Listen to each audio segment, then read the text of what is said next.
I used to believe that if someone was going to ruin your life, you'd see it coming. There would be anger, distance, some obvious break in loyalty. What I learned the hard way is that the most dangerous betrayals don't arrive loudly. They arrive wearing familiarity. They sound like jokes you've heard 1,000 times.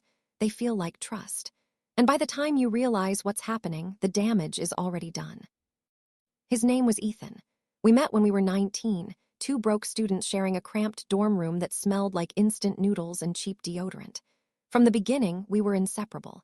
Same classes, same friends, same plans for the future. People didn't ask who I was without also asking where Ethan was. We became a matched set in everyone's mind, like separating us would somehow break the balance. Back then, that felt like a compliment. I didn't understand how dangerous it would become. After college, life moved fast. I got married young. I started a small logistics business that barely survived its first year. Ethan bounced around jobs, always chasing something bigger, always convinced his moment was just one opportunity away. I helped where I could.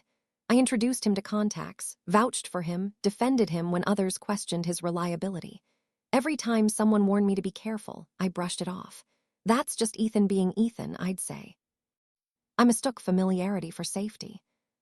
When my business finally stabilized, Ethan was the first person I trusted enough to bring inside.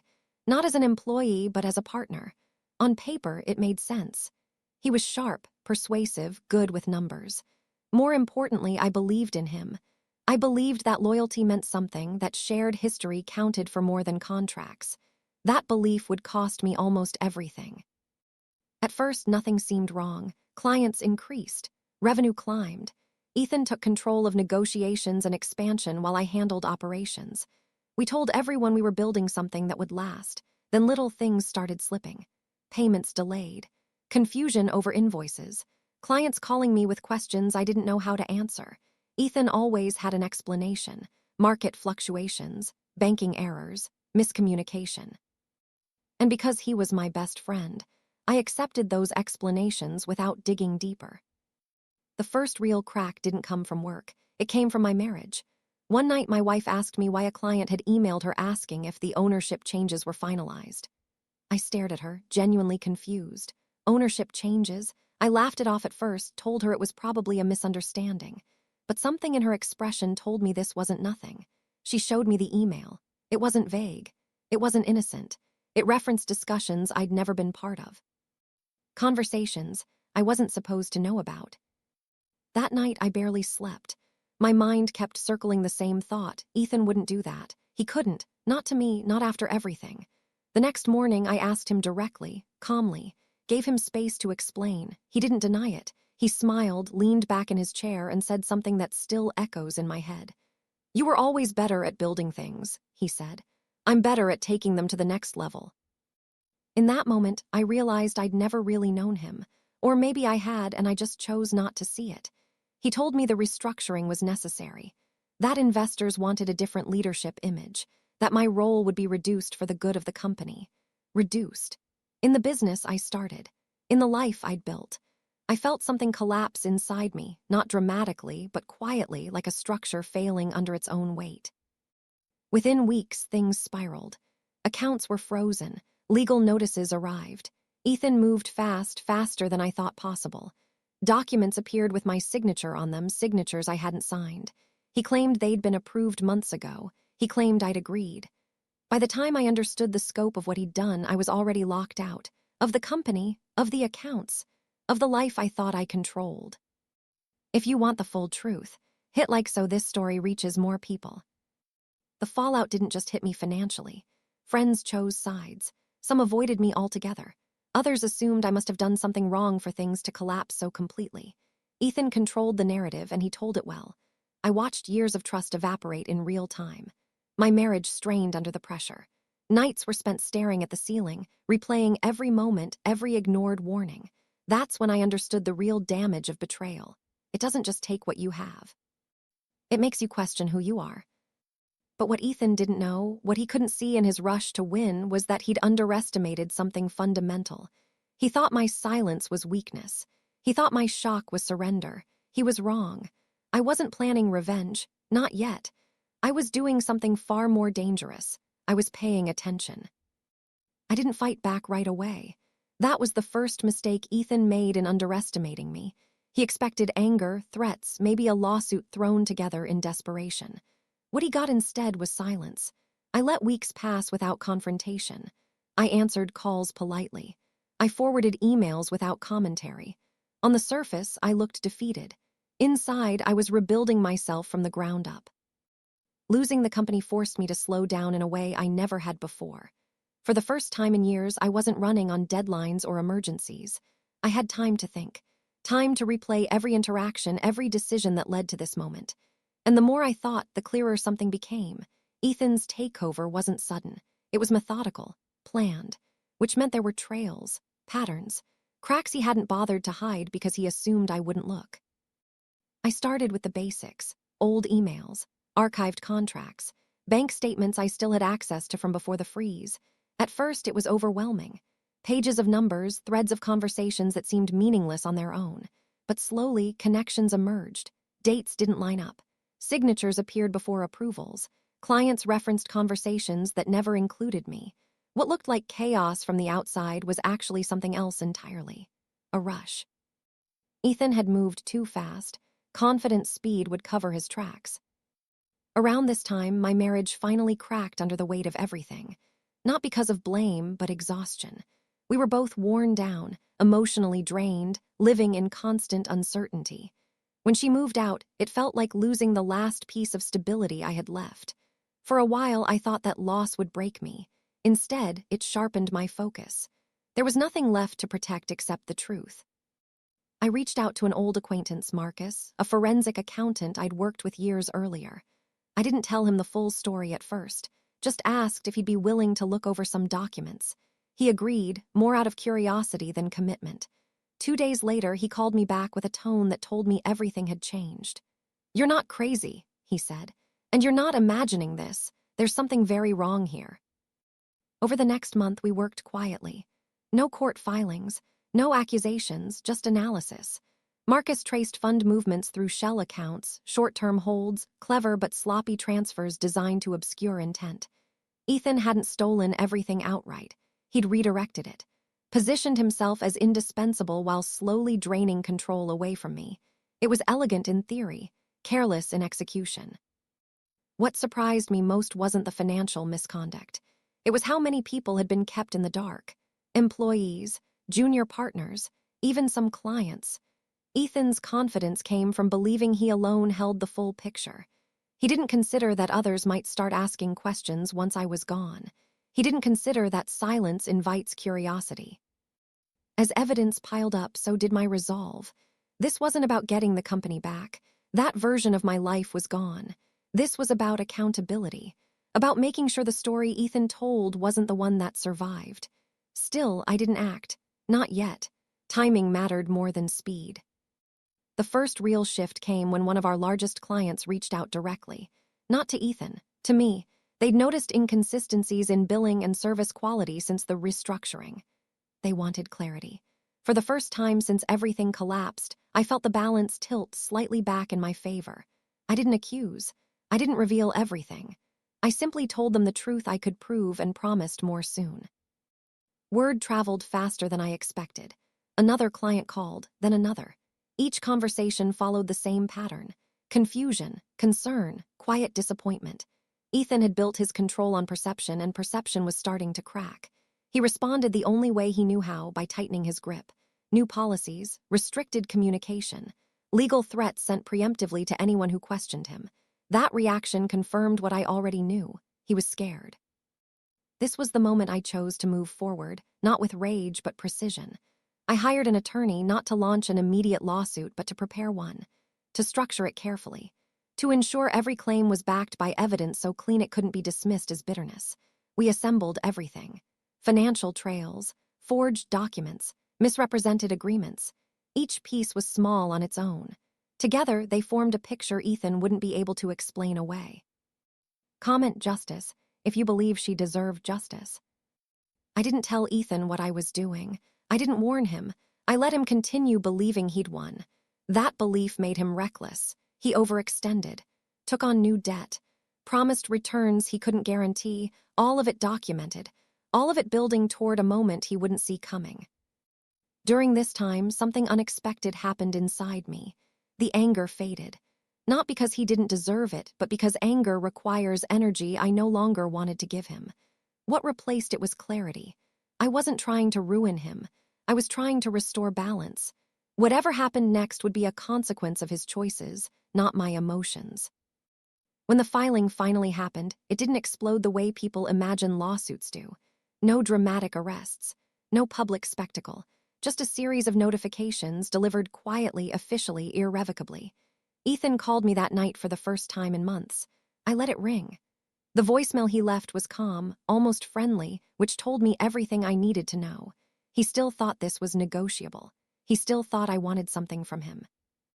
What he didn't understand was that the moment for negotiation had already passed. The next phase wasn't about taking something back. It was about watching the truth surface on its own terms. And once it started, there was no stopping it. The weeks after the filing were some of the quietest and loudest of my life at the same time. On the surface, nothing dramatic happened. No headlines, no public statements. But underneath, everything was shifting. I could feel it in the way my phone started ringing again, not with sympathy, but with curiosity. People who hadn't spoken to me in months suddenly wanted context. Former colleagues asked vague questions they pretended were casual. Even a few mutual friends, the ones who disappeared when things fell apart, began circling back with careful messages that revealed more than they intended. Ethan, meanwhile, was unraveling in small but visible ways. At first, he tried to project confidence. He posted photos online from conferences, smiling too hard, standing in front of branded backdrops like proof that everything was under control. But confidence, when it's forced, leaks. His updates grew more frequent, more defensive. He started explaining things no one had accused him of. That's how you know fear has set in, when someone starts arguing with ghosts. Behind the scenes, the legal process moved steadily. Depositions were scheduled. Requests for documentation went out. And this was where the real damage began. Ethan had built his version of events on speed and confusion. Now he was being asked to slow down and explain, to show his work, to justify timelines. The same charisma that had helped him manipulate conversations became useless against paper trails and sworn statements. One afternoon, my attorney forwarded me a transcript excerpt from Ethan's preliminary deposition. I read it slowly, carefully. There it was. A contradiction, small but fatal. A date he'd sworn to previously that now shifted by 3 weeks. 3 weeks that happened to overlap with a transfer Marcus had flagged months earlier. It wasn't dramatic. It didn't read like a confession, but it was enough. Enough to show intent. Enough to prove pattern. As more inconsistencies surfaced, Ethan's tone changed. The calls stopped. The messages went unanswered. His lawyers took over communication entirely. That silence was louder than any insult he'd ever thrown at me. It meant he'd finally realized this wasn't a scare tactic. This wasn't something he could talk his way out of. The system he'd relied on to protect him was now demanding answers he didn't have. Around this time, I ran into someone I hadn't expected. His younger sister, Maya. We'd always been cordial, never close, but she recognized me immediately and didn't pretend otherwise. We spoke briefly, awkwardly, about nothing important. Then, as we were about to part ways, she hesitated. "I don't know what really happened," she said quietly, "but I know he's not sleeping. He hasn't been sleeping for months." I didn't respond. I didn't need to. That wasn't my concern anymore. The case gained momentum. More documents were subpoenaed, more witnesses added. Former employees, people Ethan had dismissed as irrelevant, suddenly mattered. Their testimonies filled in gaps I couldn't. Stories of pressure, of being told to keep quiet, of being rewarded for loyalty and punished for questions. Piece by piece, the image he'd cultivated collapsed. Type yes if you want to see all targets hit at once. What surprised me most during this phase wasn't how much evidence existed. It was how relieved people seemed to finally speak. Several witnesses told me the same thing in different words. They'd felt something was wrong but didn't want to be the first to say it. They didn't want to risk their careers. My silence, they admitted, had been interpreted as acceptance. When I spoke up, even legally, it gave them permission to stop pretending. Ethan tried one last maneuver, an offer, not to settle publicly but privately. A quiet agreement. Money in exchange for withdrawal, no admission of wrongdoing, just enough to make the problem disappear. If this story shocks you, comment truth below. When the offer came through my attorney, I didn't feel temptation. I felt clarity. Accepting it would have meant agreeing that this was just a dispute between two men. It was. It was about a pattern of behavior that would continue if left unchallenged. I declined. That decision changed everything. The following weeks were brutal for him. Financial institutions froze accounts pending review. Partners distanced themselves. Deals evaporated. The very network he'd used to isolate me now isolated him. I watched it happen from a distance, not with satisfaction, but with a strange sense of inevitability. This wasn't revenge unfolding. It was gravity. One evening, months after the nightmare began, I sat alone in my apartment and realized something important. I wasn't waiting anymore. Not for vindication, not for apologies, not even for a verdict. I'd already crossed the line that mattered most. I no longer defined myself by what Ethan had taken. I defined myself by what I'd survived. When the judgment finally came, it was decisive. Not cinematic, not emotional, just firm, liability established. Damages assigned, professional consequences unavoidable. Ethan didn't call. He didn't message. His silence this time wasn't strategic. It was final. People often ask if it felt like victory. The truth is more complicated. It felt like closure. Like the end of a long illness you didn't realize had been consuming you until it was gone. We didn't reconcile. We didn't become enemies either. We became strangers, separated by a line neither of us would ever cross again. What happened next didn't change us forever in the way people imagine. It didn't turn me into something hardened or cruel. It stripped me down and rebuilt me with clearer boundaries. And if there's one thing I understand now, it's this. Betrayal doesn't just reveal who hurt you. It reveals who you are when the illusion of loyalty disappears. After the judgment, life didn't suddenly become peaceful. That's a lie people like to tell about closure. What actually happens is quieter and more unsettling. The noise stops. The constant tension that once filled every corner of your mind fades, and you're left alone with yourself, wondering who you are without the fight. For a long time, I'd been defined by resistance, by proving I was what Ethan said I was. When that was over, I had to decide what came next. The first thing I did was step away from everything familiar. I took a short-term contract overseas, something completely unrelated to logistics or consulting. It wasn't about running away. It was about resetting. Learning how to exist without scanning every conversation for hidden motives.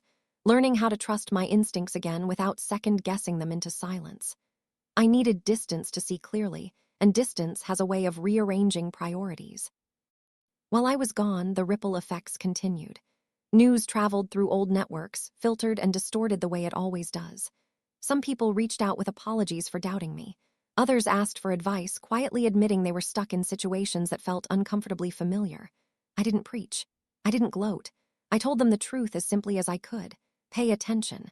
Document everything. Silence buys you time, not safety. And above all, don't confuse history with loyalty. Ethan's name surfaced occasionally, usually in passing. A failed venture. A partnership that dissolved suddenly. A reputation that followed him no matter how far he tried to outrun it. I didn't celebrate that. Consequences aren't trophies. They're just the natural end of certain choices. Watching them unfold didn't give me satisfaction. It gave me confirmation that walking away when I did had been the right decision. When I returned home, I started rebuilding on my own terms. Smaller scale, fewer promises, clear boundaries written into every agreement. I chose collaborators carefully, not based on charm or shared history, but consistency. How they handled pressure. How they treated people who couldn't offer them anything. The irony wasn't lost on me. I'd become more successful by trusting less and observing more. There was one conversation I hadn't expected. Months after everything ended, I received a message from Ethan himself. Short, direct. He didn't ask to meet. He didn't apologize in the way people expect apologies to sound. He said he'd lost more than he realized and understood now what he'd done. He wished things had been different. I read it twice, then once more, and finally put the phone down. I didn't respond. Not out of spite, but because some chapters don't need epilogues. Share this video so communities understand what was hiding. Time has a way of reframing events. What once felt like a personal attack eventually revealed itself as a lesson in scale. Ethan didn't ruin my life. He exposed the parts of it that were built on assumptions instead of safeguards. He forced me to confront how much of my identity I'd tied to other people's approval. That realization was uncomfortable, but it was necessary. Friends who stayed close noticed the change before I did.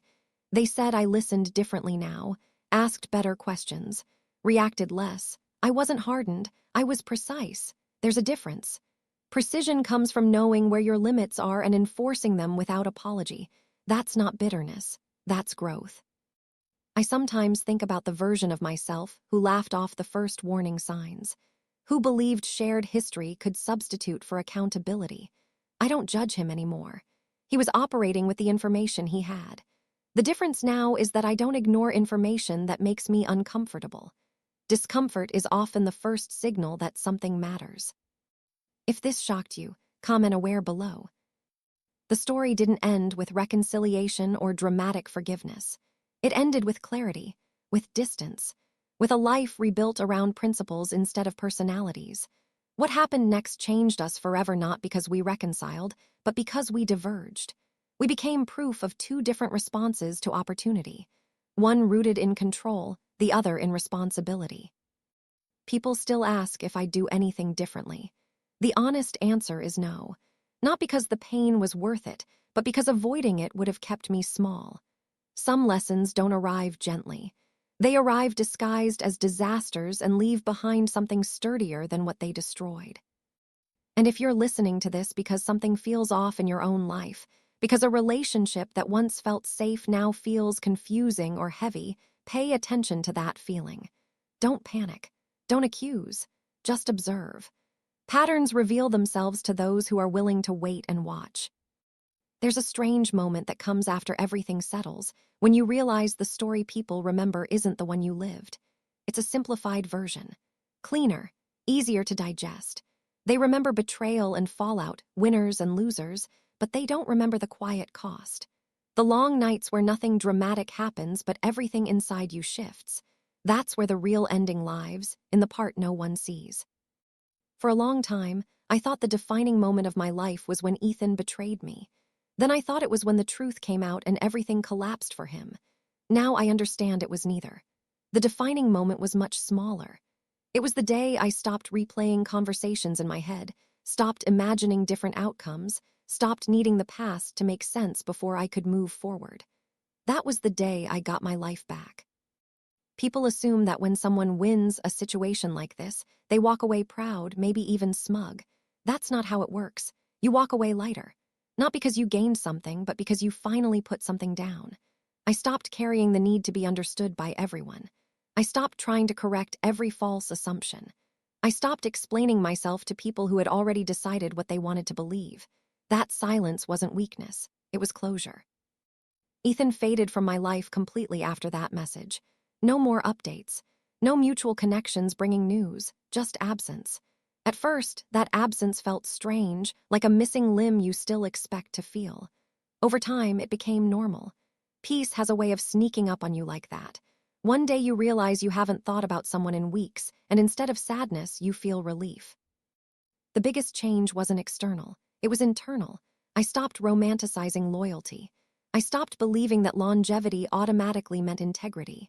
I learned that trust isn't built on how long you've known someone, but on how they behave when there's something to gain. That lesson reshaped every relationship that followed. Friendships became quieter but stronger. Partnerships became slower but safer. My life didn't get louder. It got clearer. I also learned something uncomfortable about myself. I had ignored early warning signs not because I didn't see them, but because acknowledging them would have forced me to act. Action would have disrupted my comfort. My routine, my sense of control. It's easier to believe everything is fine than to confront the possibility that it is. That realization humbled me. It made me more compassionate, not just toward others, but toward my past self. What happened next didn't just change Ethan and me. It changed the way I move through the world. I no longer rush to fill silence. I no longer assume good intentions without evidence. I no longer confuse confidence with character. Those changes don't make for dramatic stories, but they make for a stable life. And stability, I've learned, is underrated. Sometimes people ask if I forgive him.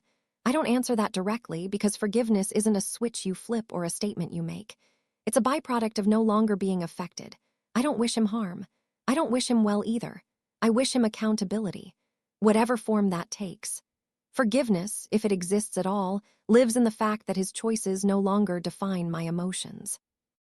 There's a version of this story where we reconcile, where we meet, talk it out, apologize, and walk away changed men. That version sounds satisfying, but it isn't honest.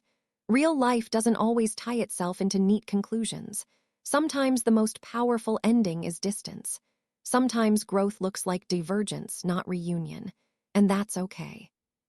If you've stayed with this story until now, it's probably because something in it resonated. Maybe you saw yourself in the trust I gave too freely. Maybe you recognized the warning signs you've been ignoring. Or maybe you just needed to hear that being betrayed doesn't mean you're naive or weak. It means you're human. What matters is what you do after the truth reveals itself. I didn't rebuild my life by trying to get even. I rebuilt it by getting honest. Honest about my boundaries. Honest about my expectations.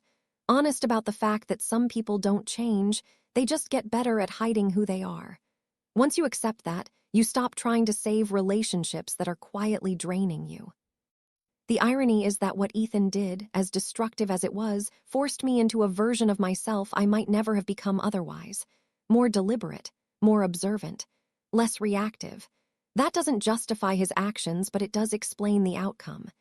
Pain doesn't automatically make you better. Reflection does, responsibility does, choice does. And here's the truth most people don't like to hear. Betrayal doesn't end when the betrayer is exposed. It ends when you stop measuring your worth against their actions. The moment you stop asking, "Why did they do this to me?" and start asking, "What do I need now?" is the moment the story stops owning you. So if you're at that crossroads right now, unsure whether to confront, to leave, or to wait, remember this. You don't need a dramatic exit to reclaim your power. Sometimes the strongest move is a quiet one, a documented one, a patient one. Time has a way of amplifying truth if you let it. Before this ends, do 3 things for me. Like this video so stories like this reach people who need them. Comment below and tell me what you would have done differently in my place. And subscribe, not just for stories of betrayal, but for lessons on rebuilding stronger after trust breaks. Because the end of one chapter isn't the end of your story. It's just the part where you finally start writing with your eyes open.